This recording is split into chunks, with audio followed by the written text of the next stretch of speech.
Welcome everyone to the Health, Happiness and Planet podcast. In today's episode, we're going to focus more on the topic planet, this time specifically on reducing cruelty towards our animals who share this planet together with us. I have the pleasure of introducing you to this amazing guest, Damien Mander. Damien is from Australia and is currently based in Zimbabwe. In year 2009, while traveling through Africa post-military, he was inspired by the plight of wildlife. Liquidating his life savings, the non-profit IAPF, which is known for the International Anti-Poaching Foundation, was established, protecting nature through their key program Akashinga. Akashinga is a leader in innovative, scalable, sustainable, and impactful people-centric conservation in Africa, revitalizing ecosystems in partnership with empowered communities. Akashinga connects, protects, and restores threatened landscapes and coastal regions as a key mitigation towards climate crisis. Akashinga has a permanent operational presence in 5 countries with 9.1 million acres of wilderness under management, overseen by roughly 600 staff members. In year 2021, Akashinga co-founded the African Ecosystems Alliance, a $300 million initiative to engage local and indigenous communities as custodians of threatened wilderness areas, prospering 184 million acres of threatened African landscapes by 2030. Damien is the winner of the 2019 Winsome Constance Kindness Gold Medal for services to animals and humanity. Past recipients include David Attenborough and Jane Goodall. He was featured in James Cameron's documentaries The Game Changers and also on the National Geographic called Akashinga, The Brave Ones, which speaks about his work with the women of Akashinga. Damien is also a speaker on National Geographic's Life Bureau, and he is recognized by the Dutch government as a gender champion. I am thrilled to introduce you to this amazing guest, Damien Mander. Hello, Damien, and welcome to the Health, Happiness and Planet podcast. It's so great to have you here. John, thanks very much. Thanks for having me on today, and great to be here, mate. It's such a pleasure. Thanks again for your time. And one of the things I'm always asking my guests at the beginning of the episodes is about their passion. And therefore, how did you come across your passion and how did you get to do what you're doing today? I mean, my passion is looking after the planet, or doing my part to look after the planet. And I think when I'm an old man one day and sitting back and looking over my life and reflecting, I want to be able to say I played a part in protecting as much of the natural world as possible. And of course, this wasn't where I started. It took a long time to get here. And I suppose part of my responsibility now is trying to help others, to motivate others to care about the planet. That's about it. Yeah, fantastic. I think it was more or less when you ended your military career in 2009 roundabout, while you were traveling through Africa. You were quite surprised to see all those troubles that wildlife was having. Yeah. Could you tell us a bit about that experience of what you've seen? What were the issues that were there? Yeah, so I mean, I spent 9 years in the military. The last 3 years of that military service was in Iraq. And when I finished in Iraq, I didn't have a what next. I didn't know where I was going or what I was doing. I ended up in South America, actually, traveling through South America. I spent a year there. And I'd gone from having a mission and a purpose and a very close group of people around me, like a brotherhood in the military, to not having any of that all of a sudden. And I found myself in a pretty rapid downward spiral of drugs and alcohol as I was traveling through South America through 2008. You know, I suppose this is one thing about me. I can make rapid changes in a very short space of time when they need to be made. I know that about myself, and I knew that I had to get out of South America and get out of the lifestyle that I'd gone into because it was going to finish badly. And I'd heard about anti-poaching years before, just some random barroom chat in Sydney. And decided to go to Africa and have a look, get involved. It was about having an adventure. It wasn't about trying to do something good. It was just about looking for the next adventure for me. I mean, we're all a product of our past. If I'd gone to Africa at the age of 20 trying to do anti-poaching, I probably wouldn't be where I am now. We're all a product of our past, and 3 years in Iraq and my military service and just a bit of age and life experience had given me a different lens through which to see the world. And it was that lens which allowed me to perceive and understand the trouble that wildlife rangers were going through to try and do their job. I'd just come from Iraq working within a budget that was $600 billion a year. And we're fighting the arguments of old men for resources in the ground and dotted lines on a map.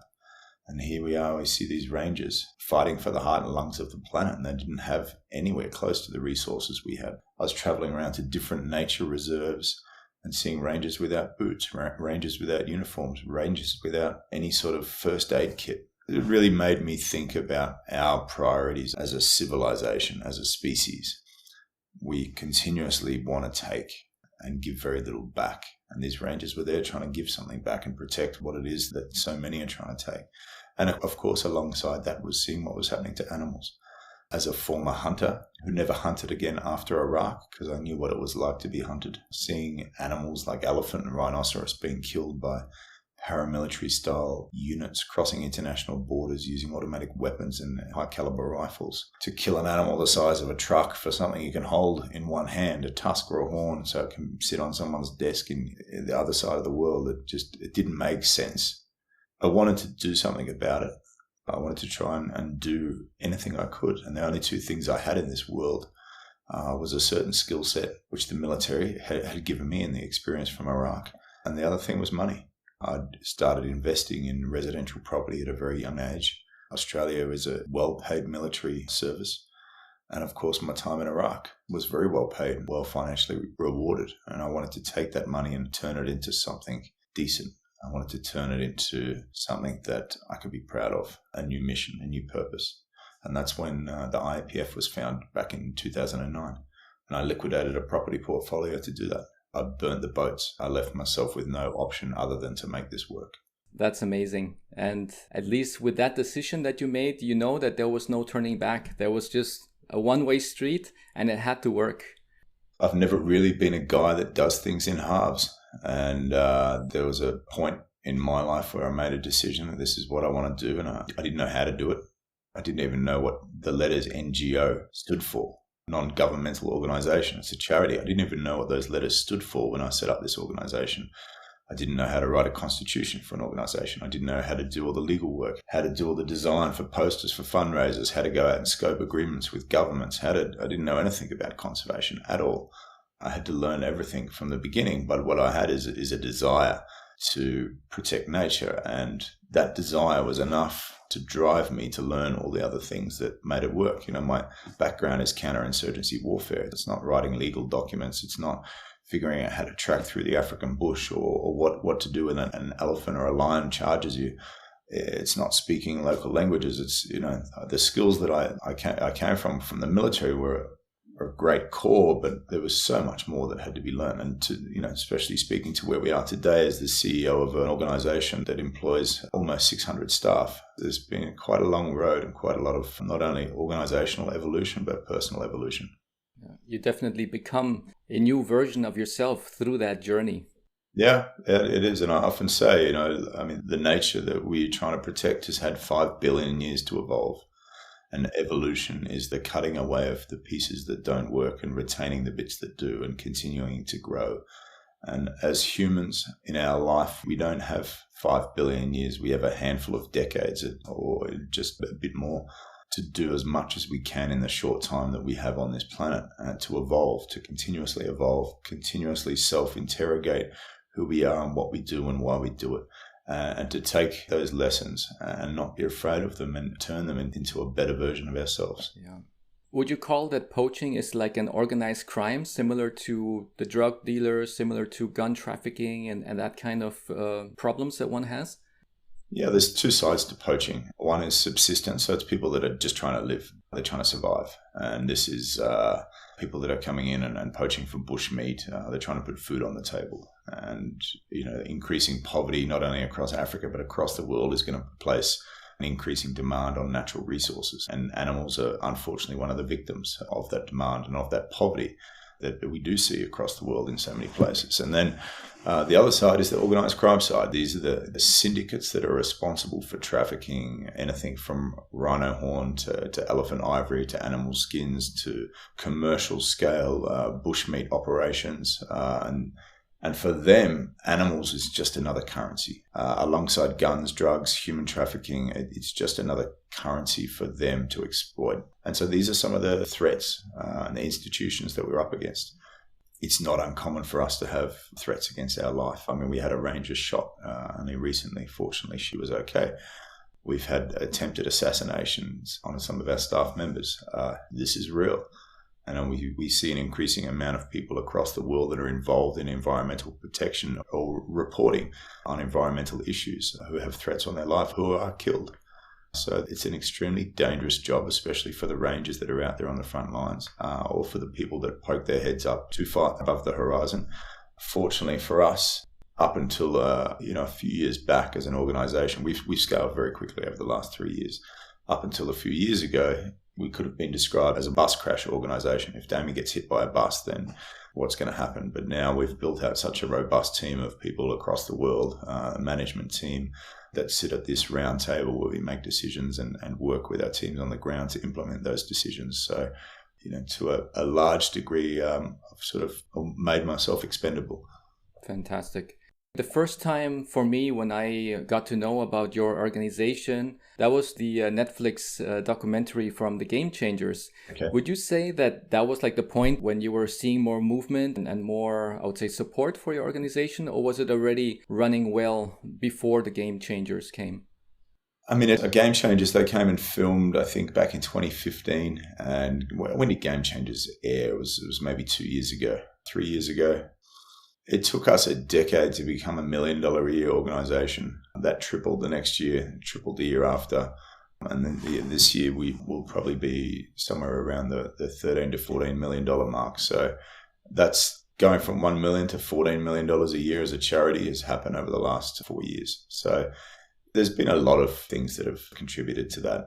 We changed the way that we do business. We rebuilt the organisation to support the way that we operate in the field. A lot of our work now is achieving social impact, so we have a nature-based outcome. So we're working with local and Indigenous communities to address their needs, because poaching and conservation is not just a conservation issue, it's a social issue. And when we have social impact, we have a conservation outcome. And of course, at the center of our social development strategy is the empowerment of women in these rural communities. And so for us as an organization that was founded by myself and then with initial board members that came on, we all had a special forces background. And here we were 8 years later starting to implement programs that were largely centralized around women's empowerment. So we had to rebuild our organization, which required an independent gender mainstreaming audit to be done to allow us to change our policies and procedures, our board makeup, our diversity throughout our management structures and on our boards. And of course, how we build out careers for women to be able to move into management in an industry where they've been given such little opportunities to gain the experience necessary to be managers. This combined with building out a much more robust platform as an organization, our databases, the way that we speak to and manage donors, the way that we narrow in and focus on which particular donor groups we're going to go for. As a conservation organization, we're already in the smallest bracket of philanthropic funding on the planet. And in the United States, which is the largest philanthropic market in the world, $449 billion that's given every year to charity. Only 3% of that goes to animal causes and environmental causes and conservation. So we have to be very focused about how we go about fundraising, and I suppose evolution as an organization has allowed us to not only attract and retain some really good donors along the way, but to make it more attractive to a wider audience as we go forward. Yeah, exactly. And I think for a lot of those kind of organizations, or at least the people who I came in contact with, they were always a little bit hesitant because they're like, you never know what an NGO is doing, because they had bad experiences with other companies who do not use the money properly. And sometimes there was like this lack of transparency. And I think that transparency is one of the things that we can see in your organization. I've been already supporting it for a while, and that's why I'm always very happy, because I see the thing that is happening. It's not like a black hole that you just send money to a specific organization and you're still unclear of what is really happening with the money. Yeah. How do you also ensure that transparency? So we've got a very good scientific team as well as a financial team that supports the organisation. So we're moving to a goal of ours as an organisation to have 20% of our operational budget spent on monitoring and evaluation. That's great on the reporting side, but what it actually does is having the data of what we're doing and where we're doing it. It allows us to be the most effective we can be with donors' money in putting limited resources in the most effective places. I mean, we're patrolling areas the size of a small country. So knowing either where a problem is or where a problem is going to be or where wildlife herds or animals are moving so we can be there to protect them, or what impact we're having at a community level. You know, if we put a borehole here for water in the community, how many families is it going to service versus if we put one over here? If we rebuild a school here, how many students are going to go through there in the next decade? Scholarships to children in schools in Zimbabwe. We currently have 200 scholarships. We want to be able to track what those students are doing and make sure that when they finish their school, that there's additional opportunities created for them. So there's a lot that needs to go into monitoring and evaluation of the projects that we do. And it's not always the sexy part, but it's a really important part of what we do. And it should be a really important part for every organization. The other side of that is making that information available to the public, to our donors, so they can see what we're doing. They can see where their money is going. I think for us last year, 9% of our total income was spent on overheads. And that was covered by one donor who specifically wanted to cover our overheads. So effectively, 100% of every other donor's funding went straight to the field. But without that donor, 91% of, or 91 cents in every dollar would have gone to the field. And that's something I'm really proud of. And to be able to show that reporting through our financial and accounting team, and then to have independent audits done on our work, and to have those displayed on websites like GuideStar and Charity Navigator, where we have the highest rating. In the US, on GuideStar, to have platinum rating, only 0.25% of charities achieve that.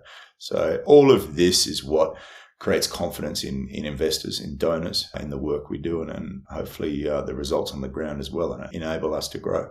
So Damien, one of the programs that you have within your International Anti-Poaching Foundation is called Akashinga. And what does the word Akashinga mean? So Akashinga is the name that the women gave to themselves. It means the brave ones in Shona dialect, which is one of the languages in Zimbabwe. And the women that we selected for this initial anti-poaching unit, which was going to become the first all-female anti-poaching unit in the world, they were all survivors of sexual assault, domestic violence, AIDS orphans, single mothers, and abandoned wives. And so they came from a very tough background. What we didn't realize when we set that selection criteria is that we were actually getting the toughest in society. And I think that we put them through was nothing compared to what they'd come from or stood to go back to. And so that actually became one of the most important factors in our success. I mean, it's a tough job being a ranger. The two things that we need are character and spirit. The rest we can train. And these women had character and spirit. They had it in spades. And the reason we set that criteria is when I first came to Zimbabwe, it had the lowest life expectancy in the world for a woman. It was less than 40 years of age. So we thought if this project goes beyond just having 16 women that were the first unit to be formed, let's create opportunities for those that need it and deserve it the most. Amazing. So it's definitely a win-win situation. It's actually a triple win situation. Yeah. You're supporting the women in their situation. They are supporting the environment, plus also their local communities. Absolutely. Yeah. In a way, you get to spend the same dollar 3 times as a donor, as an investor. First on women's empowerment, second on community development, and third, the outcome of what it was initially intended is conservation. Yeah. And I often say we're not necessarily a women's empowerment organization. We just found a better way to do business. And that was centralizing the strategy around the empowerment of women. It allowed us to scale because it went from us being inside a reserve, looking out and trying to defend that reserve, to being outside the reserve, shoulder to shoulder with the community, and having a community that saw all these social impact programs and wanted to help preserve nature because it was all interlinked. We'd built a holistic model with women, of course, at the center of that model. Yeah. And in your past, when you were in the military, you were probably most of the time working with men. And how is your experience now working with women and how they deal with certain situations when they're out there as rangers? I come from the ultimate boys club, which is special operations. I know there's a lot of clubs around the world you can pay a subscription to, but you can't pay for that one. And I'd never worked with women. If I'm going to be honest, when I was in the Navy as a diver and they were doing studies on our unit to try and integrate women into the ranks, we took a kind of locker room vote and said, we would rather not have women working alongside us. And looking back on that now and that mindset, there was nothing else other than ego and insecurities around making that decision. And looking to where I am now, almost 2.5 decades later, I've almost become the student in seeing how women operate, in particular in a law enforcement environment. And I've just come back from the US. I've spent 2 months there lecturing around the country. And I like to overlay the filter of an increasing antagonism that's happening between the public in many states in the United States and cities. And this militarization of the police force that's been going on. And then we sort of had a blank canvas when we started Akashinga. So you can't just go into a city and say we're going to sack all the men in the police force and replace them with women and see what happens. But we had a blank canvas because we had this vacant reserve. Nobody was protecting it or doing anything with it. It was going to be lost to poaching and deforestation. So we had an opportunity to go and start from scratch, from ground zero with women and see what happens. And it turns out that the benefits were just far exceeded anything that we could have even scripted in the beginning. Having come from that military background where you're trained to go out and look for a fight and to finish it. Women have a very different set of values when it comes to law enforcement, I think. Women seem to naturally de-escalate tension in conflicting situations. So we actually cut our core operating budget by 2/3. We stopped spending money on helicopters and drones and canine attack teams and bigger fences and more guns. And we started spending on hiring more women. Out of the almost 1,200 arrests that have been made to date, there's only been shots fired a couple of times. I don't know if that I can assure you that would not have been the case had it been men or had those roles been reversed.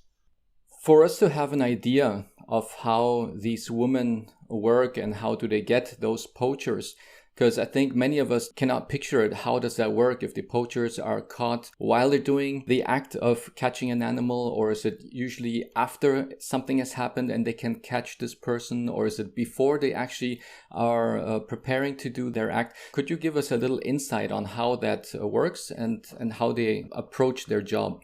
Yeah, there's a lot of different ways to try and stop a crime. And we encounter many different kinds of crimes in what we do. Some involved with just people from the local communities, some involved in organised crime and at different levels as well. You've got the person on the ground doing the poaching, and then you've got the syndicates above that are doing the trafficking and command and control of their ground level operations. So the best tool we have in our box is information, being able to access information on illegal activities.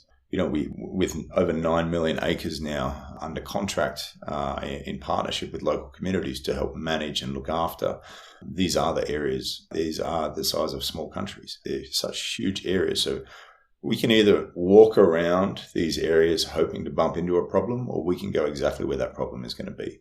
And for that, you need information or intelligence from local communities. To be able to get information, you need good relationships, which means it's not us versus the community, it's the community with us. They see the overall benefit of the work that we're doing and the conservation and community aspect of that holistic model. Doing an operation, it could happen in any number of ways. We could have rangers that are walking through the bush, they find tracks. They start following those tracks, they lead to poachers. And rangers, when they're looking at the tracks that are on the ground, they can determine the age of those tracks. So if they look at the tracks and they're 3 days old, okay, so let's go and see what happened or where they went. But if they look at those tracks and they're 3 hours old, they know they now have a hot pursuit on, and they will start tracking those poachers with the anticipation of being able to catch and apprehend them. It may lead to a poacher's camp, so where they've set up and they're operating from. If they're doing commercial bushmeat poaching, they're going out each day, they're hunting, they're bringing the meat back, they're drying it, getting ready to take it all out. If they're doing ivory poaching, they're going out and killing elephants each day and then bringing the ivory back to these camps. And so we can set up what we call an OP, an observation post, or an ambush around that camp. And when they come back in, we can move in and apprehend other people that are living in these communities that give us access to information. Also having women employed in our ranks. So women are plugged into the community at household level. And when you gain access into a community at household level, you gain access to a lot of information. and that information and how it's managed. It's probably, I would say, the most laser-focused part of what we do. There's so much else to what we do other than just the anti-poaching and the law enforcement side. You've got the monitoring and evaluation of the scientific side of what we're doing, the firefighting, the looking after the animals themselves when there's something sick or injured, monitoring water, doing healthcare, education, clean water, local development in these communities, plus reserve management itself, even crisis management when we have natural disasters. There's so much that comes with managing a reserve other than just the law enforcement component. But when we do get information on, okay, let's say there's someone preparing to go in to poach, this may be information that was gathered at the bar last night. It may be information gathered from a neighbor. It may be information gathered from one of the people that we've managed to insert into the poaching gang, a former poacher that's been turned. There's a number of different ways that you can access that information and what's going on. Depending on how the operation is unfolding, it will depend on how many updates you get along the way. So we may have someone who's undercover working within these units who may not be able to get to their phone and send a text message out and say they're going in or they're moving. So being able to monitor as much as we can the people, our most important asset, our staff, where they are and what they're doing, and being able to be there at the right time with backup teams to intercept or make an arrest. Of course, opposite to the drug trade where the damage is done at the end of the trail, when you end up with, in the US, someone dying of a drug overdose every 5 minutes now. In the wildlife trade, the damage is done at the beginning when an animal is killed. So we have to be right 100% of the time. Poachers have to be right once. We do everything we can to try and stop poachers before they go in and do their job. And so now we're not right all the time. Sometimes they've gone in, they've killed an animal. It may be, that we see vultures circling over a carcass. It may be that someone is selling commercial quantities of bushmeat in the communities. It may be that someone is trying to deal a shipment of elephant ivory. We intercept. We work with the local authorities to go and intercept these deals, or these sales, or the movement of these products. Wow. I'm just trying to picture the landscape. If you would see the poachers, those that you were able to identify and catch, do they live usually in specific areas where one knows that these areas are more poachers, or they just scattered around the different villages and just living together with the communities as well? How does that usually look? We definitely have hotspots that we monitor, certain towns and cities, and of course being in the capital here in Harare. When I am in Harare, it's a hotspot for people moving money, people moving wildlife products, because the capitals are generally where the wealth is. And then, of course, they have their people around the country that are operating as part of these syndicates that are going and doing the poaching. So also, too, the mapping of our data and where we've had past incidents, where we know that there's people of interest, and being able to build out the networks around those people allows us to understand, if we were to take this person out of this network, how does that fragment all the other people underneath them? When I say take out, I mean to arrest, apprehend, and imprison. And so you can look at what effect your actions are going to have before you actually take those actions. Yeah. And what are the main issues that you are facing at the moment, and what gives you hope? As a non-profit organisation, we, of course, always looking to raise more funding, more capital. At the moment, we're in the process of setting up a fund that is specifically focused on partnering with local and Indigenous communities across Africa to help protect all the land that was historically used for trophy hunting. Trophy hunting is different to poaching. Trophy hunting is where someone pays to come over and shoot an animal and take it home and they hang it above the fireplace. There's a lot less people that want to come and do that now. You've got a generation raised on social media that just doesn't want to fly across the world so they can shoot an animal and put it on their wall. So that's less customer. You've got less product because there's so many animals have been poached or shot. And then you've got tougher regulations separating the customer from the product. And I don't like to call an animal a product, but that's what it is. And if you're going to look at this as a commercial transaction. And so all the communities that have historically used trophy hunting as an economic model to motivate those communities to look after these areas and preserve these wildlife populations, they no longer have that income. So what we are doing is coming in and partnering with these communities and say, listen, we can put the same amount or better into these communities as what trophy hunting did. And if we can do that, can we have a long-term agreement such as the trophy hunters used to have? And some of the longest agreement we have at the moment is 50 years. But there's 350 million acres across the continent that were historically set aside for trophy hunting. That's more than twice the size of Texas. Okay, so there's a lot of land that is currently extremely vulnerable to being lost to human encroachment, to agriculture, to deforestation. And so what we want to do is raise the capital to go in and secure these long-term leases in partnership with communities and then work with them on the social development programs that will motivate conservation at scale. We have an ambition to have 30 million acres under contract ourselves by the end of the decade, with the alliance that we've formed, which will be funded by the fund that I mentioned, to have 60 million acres, which will positively impact 184 million acres across the continent within the landscapes that they sit.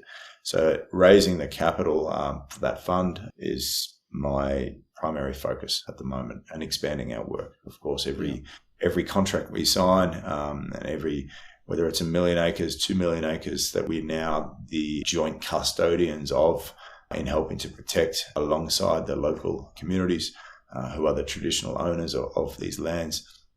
I mean, I'm an animals person. Every contract we sign is thousands, millions of animals that will get to live out their life within these areas, within the trees that are not being chopped down, the grasslands, within the rivers that flow through them.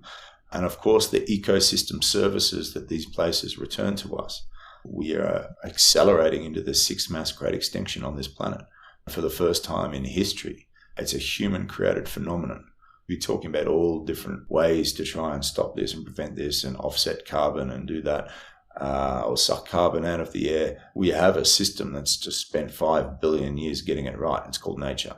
And if we can just look after nature and allow it to do what it does best, which is to help regulate this Earth's climate, then we're going to be far better off as a species. I don't want to be part of a generation that defines our failure as a species. I want to be part of the generation that leaves this place better than we found it.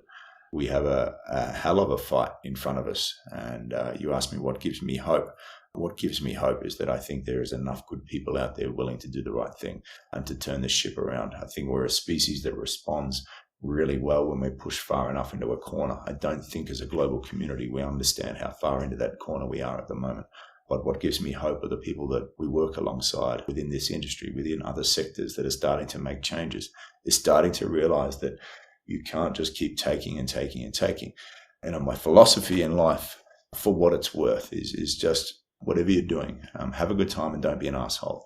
Okay, whether you're being a good CEO, whether you're running a non-profit, whether you're trying to be a good dad, whatever it is, just have a good time.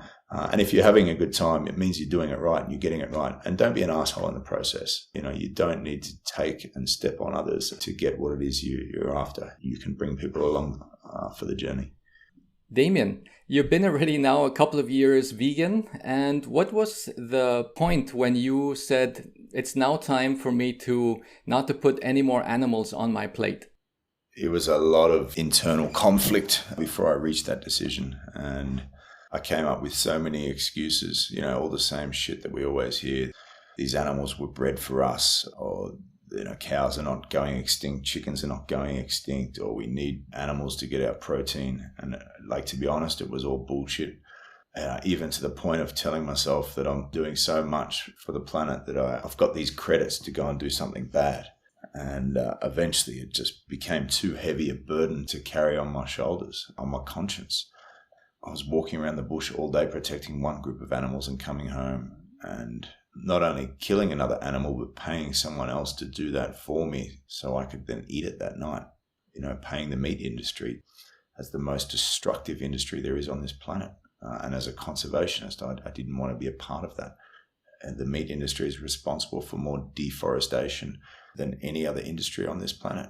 It's responsible for the death of 100 billion animals across the planet in our oceans each year. I don't want to do that. I don't want to pay someone else to kill something that can't defend itself. And as an alpha male who used to eat his steak cooked blue, run it through a warm room and that's done. As an alpha male, I think we're the ones that should be standing up and protecting those that can't defend themselves, and animals sit right at the top of that list for me. So there's definitely similarities between having somebody do the poaching for you so you could have the trophy on your desk or hanging on your wall somewhere, or paying somebody to put that meat on your plate. Yeah, sure. I think if you're talking about a tusk or a horn, it's more of a luxury, whereas so many people around the world think that we need meat for our health or to survive or to get protein. When in actual fact, as a global community, we're digging the grave of our civilization with our appetites. It's unsustainable. It's unnecessary. We can do more by doing less. Stop eating so much. Stop being lazy. Stop killing shit that can't defend itself. Get up off your ass, go out, exercise, change your life, turn it around. For me, I would say the most significant thing I've ever done in my life is to stop eating animals. In the morning when I wake up, before I've done anything, I'm already doing the best thing I can for myself, for others, and for this planet, just in the choices that I make and what I take home to the dinner table. And it's not carcasses. Yeah, that's so powerful.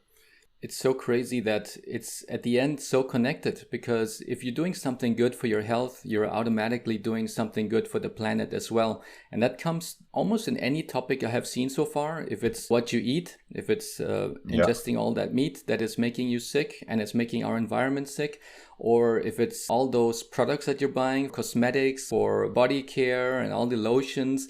As they say, if you cannot eat it, then you should not be putting it on your skin. Yeah. They all have so many toxins in there, and all the plastics that they're using, it's all at the end damaging the environment, and it's also damaging us. So we started researching, what are the products that I could use at home? What are the things that I can put on my skin and so forth? And all the things that were really good for me were, at the end of the day, the same things that were also good for the planet, because we're not putting more toxins into the rivers and oceans from all those products. We're not buying all these plastic containers and so forth. That was also a thing, just like with you as well. Probably one of the best decisions that my wife and myself have done was to turn vegan. And we've also seen the changes on our health. Therefore, also my question to you, what have you seen different on your health and the way how you feel by not eating meat anymore? I mean, the main thing is just how I go about my life and I live my day and how I feel. I feel as though this huge weight has been lifted off my shoulders, and I have a purpose and a passion that drives me to protect animals and to protect the environment. And that, I don't know what that does to my overall well-being, but I'm a happy person. I'm driven. I'm motivated. I don't go to work because I don't have a job. Who I am is what I do. There's no separation between that. You'll be hear it all the time, when you find your passion, you never work another day in your life. Well, it's true. I feel proud as a dad to have my son, my kids look at me and be able to tell their friends about what I do and be that role model in their life in that capacity, to be a person that can motivate others, other children, other people around the planet to give a shit about animals, to give a shit about nature. Because if we don't, then they're going to be paying the ultimate price for that. And it's not our parents' fault and it's not our children's responsibility. It's all of our responsibility to fix this problem that we've got ourselves into. And the simplest thing that we can all do is make the decision of what food we put on our dinner tables and in our mouths.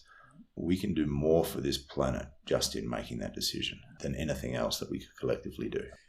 Every one of us, when we are small and we are children, it's not our instinct to go out there and kill an animal, because we grew up with looking at books from farms and saying, oh, look, that's a cow, that's a chicken, that's a pig, and the pig has a name. And at some point of time, they don't realize that whatever is coming on their plate, it's actually a pig or a chicken or a cow, because it's more seen like a product that, oh, we're just getting that piece of steak from the supermarket. And they say, oh, that's a steak, but they have no clue that the steak is linked to that cow that they were just looking in their book.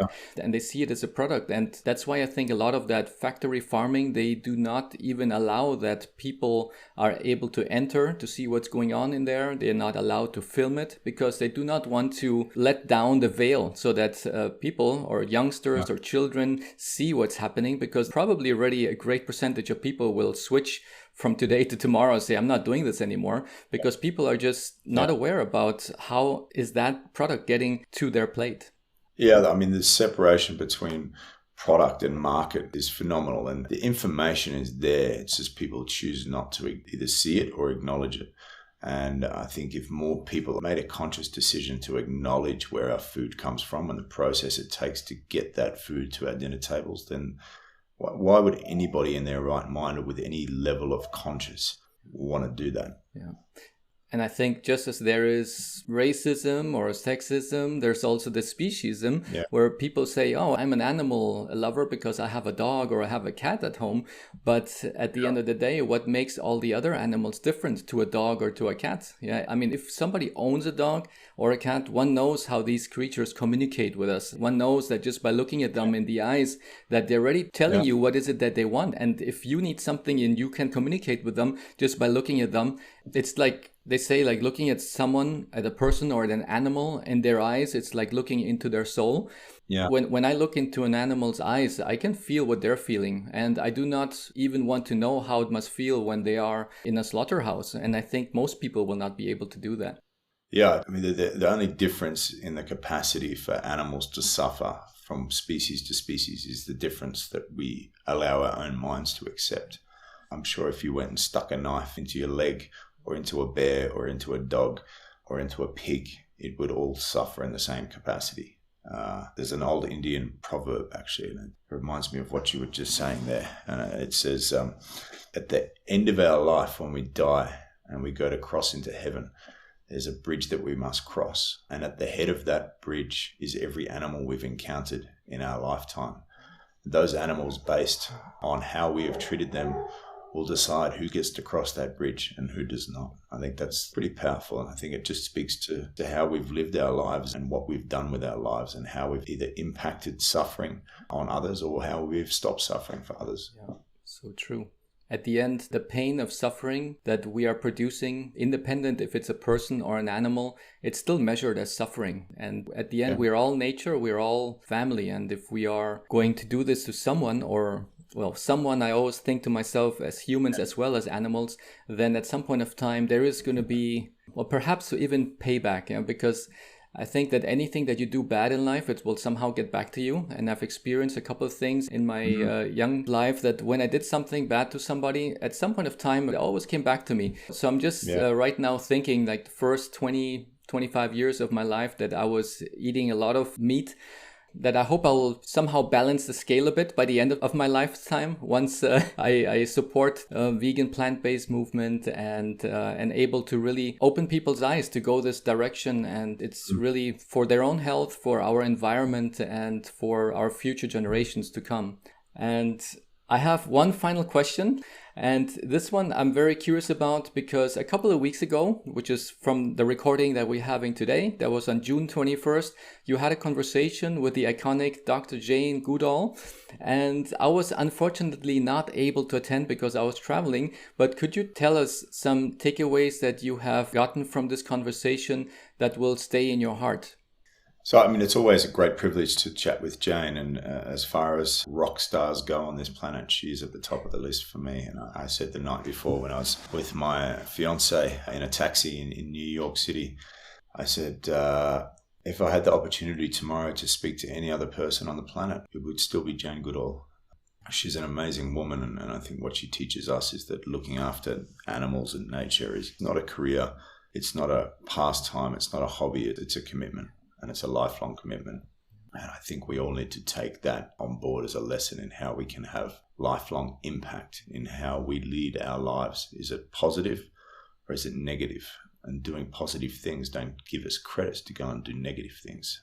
It's just a matter of interrogating ourselves. Who are we as individuals? What is our purpose here? And is that purpose actually leading to something good in humanity and nature or something that's negative? Wow, that's so powerful. And if there's one thing you would wish the listeners from this podcast to do as an actionable step at the end of this episode, what would that be? I suppose my message is to all those people out there that already get it, that already understand what needs to be done. Keep having your conversations, keep getting better at your conversations. It may feel like you're talking to a brick wall sometimes, but the truth is accumulative. And once the shutters come up with the people you're speaking to, they'll never go down again. Yeah. So keep having those conversations. Thank you. Fantastic. Thank you so much, Damien. And one final point, where can my listeners find you? Jean, thank you very much, mate. www.iapf.org. And very soon we'll also have the recording of the Jane Goodall talk posted up there. Oh, fantastic. Perfect. I'll be putting all of your links and also where to find your organization for all the listeners to take a look, and hopefully they will also support. I will also put the link to the video that you have done for National Geographic, which was, I think, a 16-minute video on those powerful ladies who you're supporting and training. And I thank you so much for all of this that you're doing for us, for the animals, for the people, the communities, and also for the future generations to come. Your work is just amazing. Thank you so much, Damien. Awesome. Thank you, Jean. Thank you, mate. Thank you. Bye-bye. What an incredible conversation with Damien. I hope this episode has made you curious about his organization. I encourage you to look at the documentary The Game Changers, where Damien is one of the persons being featured in this documentary. Further, I would like to motivate you to watch the fabulous TED Talk where he describes the defining moment where he was in Zimbabwe and encountered a severely injured buffalo. I will allow Damien to tell you his story through his TED Talk. After that incident, he had put all of his investments and his energy into establishing the International Anti-Poaching Foundation. Damien felt it was his responsibility to speak on behalf of those who never could. He wants to be there to protect our voiceless friends from suffering. They, like all other living creatures, share this beautiful planet with us, and he feels the responsibility to have done everything he could to leave this planet a better place and reduce the suffering of our animals.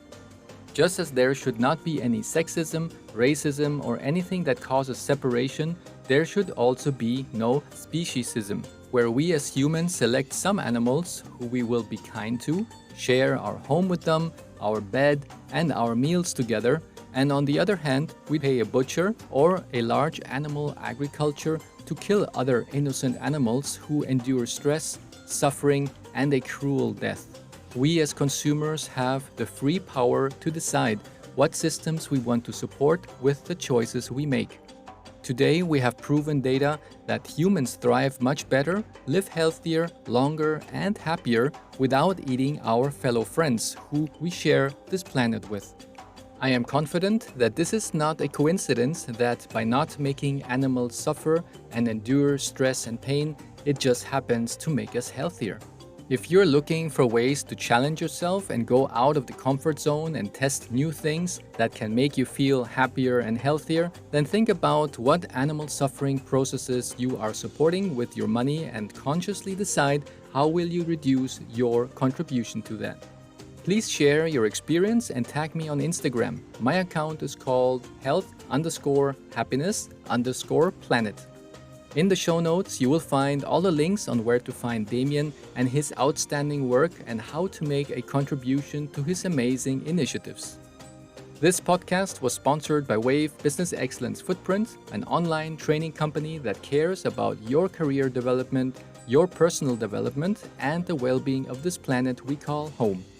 On our website, www.wave-bef.com, you will find online courses designed for managers and employees who strive to become the leaders of tomorrow in the corporate world. I value your feedback and I would love to hear from you. Please rate, subscribe, and share this episode with those whom you think will profit from this information. Your support means the world to me, and it motivates me to keep producing content that adds value to your life. I look forward to seeing you in the next episode. Big hugs, everyone.